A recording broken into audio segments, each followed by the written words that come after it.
So dito nga po mga kalingap mga kaedsi, grabe.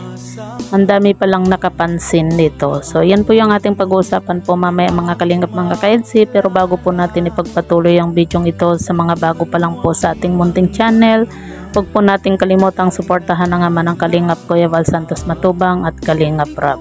At paunawa, panoorin po muna ang full video bago mag-comment para malaman ang nilalaman nito. So dito nga po mga kalingap mga kaedsi, ang dami palang nakapansin nito. So yan po hindi nga lang po tayo yung nakapansin nga po dito kay Kalingap Edu at Beyonce nga po.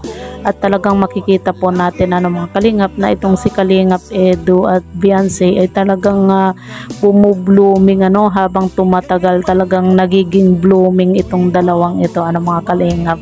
Mukhang parehong in love nga po At yun nga po mga kalingap, kapansin-pansin din po yung kasuotan at picture nga po ni Beyonce nga po dito na nakaupo sa hagdan Talagang masasabi po natin na pwede po siyang pang model na mga damit or man po dyan mga kalingap.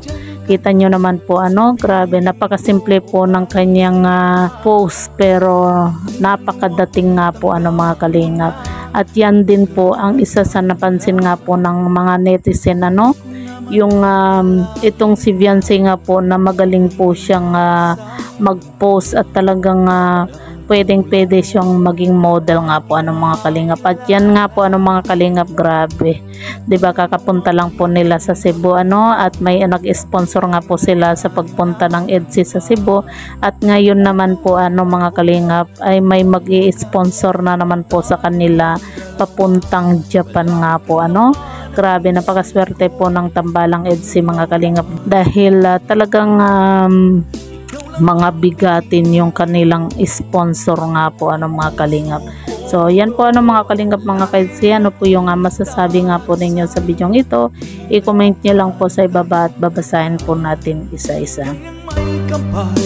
Ngayon'y abot kamay na kita